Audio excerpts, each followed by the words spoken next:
अस्सलाम वालेकुम जी। आज मैं बना रही हूँ एगलेस मायोनीज़, जो कि बहुत ही यमी और क्रीमी बनती है। आप आसानी से इसको घर पे बना सकते हैं। तो जल्दी से चैनल पे नए हैं तो प्लीज़ सब्सक्राइब करें, बेल के बटन को प्रेस करें ताकि सारी नई वीडियोस आप तक आती रहें। वीडियो अच्छी लगे तो लाइक और शेयर भी कर दीजिएगा। तो चलें बिस्मिल्लाह करते हैं। सबसे पहले मैं ले रही हूँ आधा कप दूध, साथ ही इसमें डालेंगे थोड़ा नमक, जो कि मैं डाल रही हूँ हाफ़ टी स्पून। आप अपनी पसंद के हिसाब से इसको कम ज़्यादा कर सकते हैं। हाफ़ टी स्पून डाल रही हूँ जी मैं चीनी पिसी हुई। अब इसको कवर करेंगे और इसको हम ब्लेंड करेंगे तकरीबन 25-30 सेकंड के लिए। और जी मुसलसल इसको 25-30 सेकंड मैंने चलाया है। अब इसको हम ढक्कन उठाएंगे इसके ऊपर से और इसके अंदर डालेंगे जी 1 कप मैंने ले लिया है ऑयल। इसको हम डालेंगे 4 बैचेज़ में, एक दफ़ा में सारा ऑयल नहीं शामिल करना। अब हमें ब्लेंडर को फिर से चलाना है, मुसलसल नहीं चलाना, 7 से 8 बार चलाना है, यानी कि चलाना है फिर बंद करना है, फिर चलाना है फिर बंद करना है।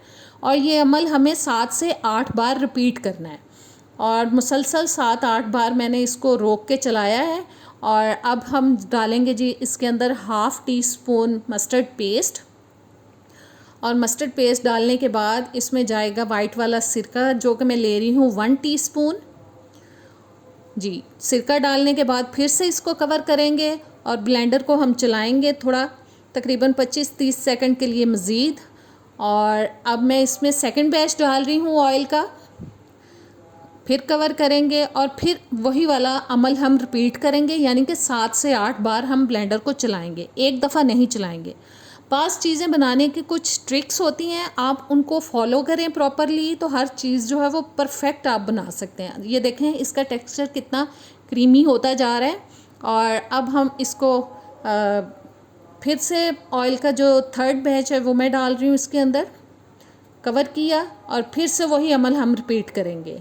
और जी ये लास्ट मैंने बैच डाल दिया ऑयल का, सारा ऑयल शामिल कर दिया इसके अंदर। और अब हम इसको फिर से ब्लेंड करेंगे 7-8 बार। मुसलसल नहीं करना, वरना जो ऑयल है आप मुसलसल उसको ब्लेंड करेंगे, ऑयल जो है वो ऊपर अलग से तैरना शुरू हो जाता है। ऐसे बस रोक रोक के उसको चलाना है। और मैं अब इसको मज़ीद चलाऊंगी क्योंकि मुझे इसका टेक्सचर जो है वो मज़ीद क्रीमी चाहिए। और ज़बरदस्त सी हमारी मायो जो है वो तैयार हो चुकी है। इसको बोल में निकालते हैं, आपको देख के पता चल रहा होगा। आप अगर इसको मज़ीद थिक करना चाहते हैं तो ब्लेंडर को आप मज़ीद चला सकते हैं, जितना इसको चलाते जाएंगे ये थिक होता जाएगा। और मैं दिखाती हूँ आपको कि कितना ज़बरदस्त हमारा जो मायो है वो तैयार हो चुका है। उम्मीद करती हूँ ये रेसिपी आपको पसंद आई होगी। इसको ज़रूर ट्राई करें और मुझे कमेंट्स में बताएं। और प्लीज़ मेरी रेसिपीज़ को ज़्यादा से ज़्यादा शेयर करें। अब नेक्स्ट वीडियो तक दें मुझे इजाज़त। अल्लाह हाफिज़।